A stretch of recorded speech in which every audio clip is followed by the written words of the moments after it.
wabarakatuh. Halo teman-teman semua. Perkenalkan, nama saya Kunil Satunasana, NIM 201190275, Prodi Pendidikan Agama Islam, Fakultas Tarbiyah dan Keguruan, Universitas Islam Negeri Sultan Taha Saifuddin Jambi. Video ini saya buat guna untuk memenuhi tugas mata kuliah pendalaman materi sejarah kebudayaan Islam di madrasah dengan dosen pengampu Bapak Fikri SPDI MPD. Di sini saya akan membahas tentang materi peradaban bangsa Arab sebelum masuknya agama Islam. Langsung saja kita masuk ke pembahasannya. Yang pertama, saya akan membahas tentang kepercayaan bangsa Arab sebelum masuknya agama Islam. Sebelum masuknya agama Islam, bangsa Arab telah mempercayai atau menganut agama yang dibawa oleh Nabi Ibrahim alaihissalam dan Nabi Ismail alaihissalam, yaitu agama yang bernama agama Hanifiyah.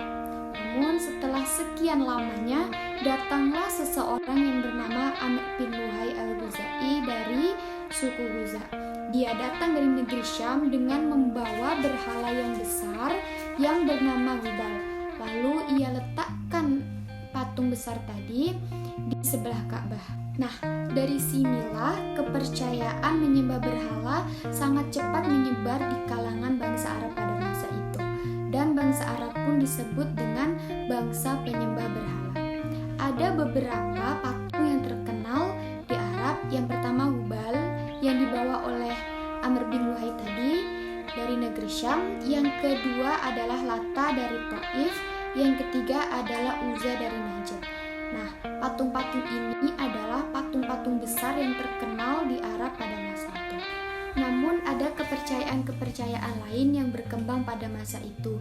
Contohnya mereka menyembah bintang-bintang seperti bulan, bintang, matahari. Mereka juga menuhankan jin dan malaikat-malaikat. Dan agama Nasrani dan Yahudi juga termasuk ke dalam agama-agama yang berkembang pada masa itu. Yaitu tentang keadaan sosial pada masa pra-Islam. Bangsa Arab merupakan bangsa yang terkenal dengan syair-syairnya. Sampai-sampai mereka sangat sering mengadakan perlombaan syair seperti di pasar, di tempat tinggal wilayah sekitar mereka.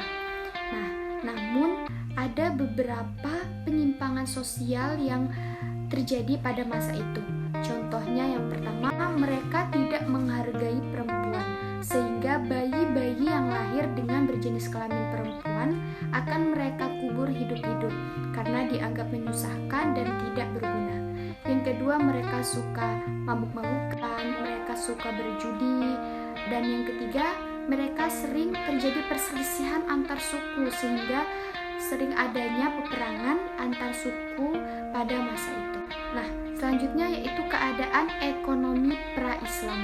Yang pertama yaitu berdagang. Berdagang ini sangat populer atau terkenal pada masa itu ya, karena setiap tahunnya mereka akan melakukan perjalanan dagang itu selama 2 kali.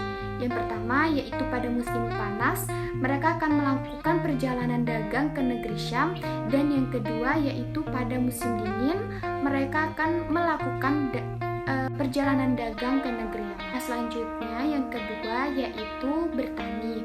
Nah, bertani ini biasanya dilakukan di tempat-tempat yang subur, contohnya seperti di Taif. Nah, yang terakhir yaitu peternakan. Peternakan ini biasanya dilakukan oleh beberapa daerah yang kurang subur, contohnya di pedalaman seperti suku Baduy. Mereka ini hidupnya nomaden, berpindah-pindah. Mereka mencari tempat yang ada rumputnya untuk makan hewan peliharaan atau hewan peternakan mereka.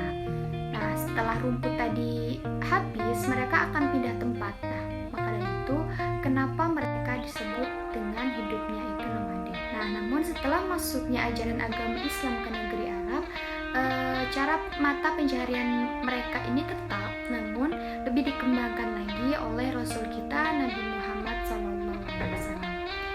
Mungkin hanya itu yang dapat saya sampaikan tentang peradaban bangsa Arab pra-Islam. Kurang lebihnya saya mohon maaf. Saya akhiri. Wassalamualaikum warahmatullahi wabarakatuh.